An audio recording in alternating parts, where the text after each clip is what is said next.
जय माता दी। आज मैं आपको बताने वाली हूँ नवरात्रि के सप्तम दिवस के रूप में, जिसे सप्तमी भी कहा जाता है।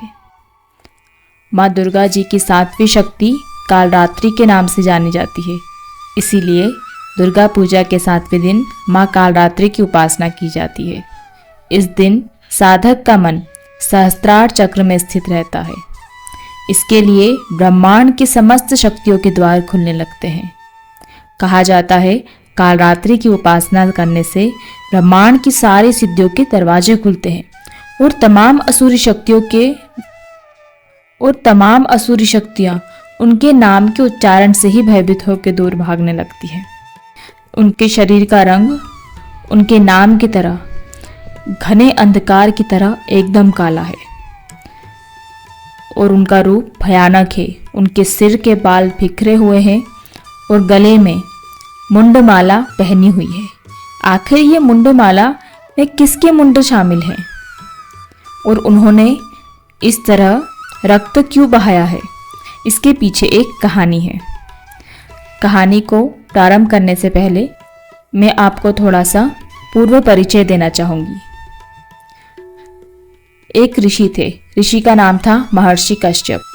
वे एक वैदिक ऋषि थे। उन्हें सप्त ऋषियों में से एक माना जाता था। पुराणों के मुताबिक महर्षि कश्यप ब्रह्मा के पुत्र मरीचि ऋषि के पुत्र थे और महर्षि कश्यप ने ब्रह्मा के पुत्र दक्ष प्रजापति की बेटियों से शादी करी। महर्षि कश्यप ने दक्ष की बेटी दीति, अदिति, दनु आदि नाम की 11 कन्याओं से विवाह किया। अदिति के गर्भ से जो उत्पन्न हुए वे देवता कहलाए। दिति के गर्भ से जो उत्पन्न हुए उन्हें दैत्य कहा और दनु ने दानवों को जन्म दिया। इसी प्रकार महर्षि कश्यप और दनु के पुत्र थे शुंभ और निशुंभ। आशा है कि आपको समझ आया होगा कि शुंभ और निशुंभ कौन थे। शुंभ और निशुंभ का भाई था नमूची। एक बार देवता इंद्र ने नमूची को मार डाला, जिससे शुंभ और निशुंभ ने इंद्र से इंद्रासन छीन लिया और उस पर शासन करने लगे। और इसी बीच माँ पार्वती के सुंदर रूप को देखकर महिषासुर उनसे विवाह करने के लिए कहने लगा। लेकिन माँ पार्वती ने दुर्गा रूप लेकर महिषासुर को मार डाला। लेकिन जब ये बात शुंभ और निशुंभ को पता चली, तब वे माता पार्वती के सामने गए और कहा, हमें भी तुमसे विवाह करना है।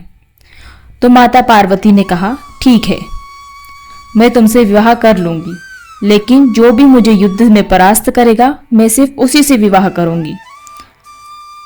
और माँ ने शुंभ और निशुंभ से युद्ध प्रारंभ किया। लेकिन शुंभ और निशुंभ को यह वरदान प्राप्त था कि अगर उनका रक्त जमीन पर गिरता है तो उनके एक एक रक्त की बूंद से उन्हीं की तरह एक दानव जन्म ले लेगा। तो जब माँ ने उनका वध किया तो उनका रक्त जो जमीन पर गिरा उससे हजारों दैत्यों ने जन्म लिया। तब माँ को बहुत गुस्सा आया। माँ बहुत क्रोधित हो गई और उन्होंने कालरात्रि का रूप धारण किया और उन्होंने सभी असुरों के गले को काटकर उनके खून को अपने मुख में उतार लिया। उनके रक्त को नीचे गिरने ही नहीं दिया। इस प्रकार शुंभ और निशुंभ का अंत कर दिया। माँ कालरात्रि का यह रुद्र रूप विकराल था। वे गंधर्व की सवारी के साथ दिखाई जाती है और उनके गले में जो मुंडमाला है वे शुंभ और निशुंभ द्वारा जन्मे उन दानवों के ही गले हैं, जिनके सर कटे हुए दिखते हैं। माता के एक हाथ में लोहे का कटार और एक हाथ में तलवार है। माँ कालरात्रि का रूप भयानक अवश्य है, लेकिन माँ ने बुराई पर अच्छाई की जीत का ऐसा रूप धारण किया था। इसका अर्थ यह है कि माँ निर्भय और निडर होने की शक्ति के प्रतीक है। माँ कालरात्रि सुख, समृद्धि और सुख की प्रतीक है। माता जी को गुड़हल के फूल और गुड़ का भोग लगाया जाता है। इसके पश्चात माता की आरती व दुर्गा चालीसा की जाती है। दुर्गा चालीसा के पश्चात दुर्गा सप्तमी का भी पाठ किया जाता है। मैं माँ कालरात्रि से प्रार्थना करती हूँ कि आपके जीवन में जो भी मुश्किलें हों या आप अपने जीवन में जो भी कठिनाइयों से गुजर रहे हों, तो माँ कालरात्रि आपको निडर, निर्भय और उचित मार्गदर्शन दे। जय माता दी।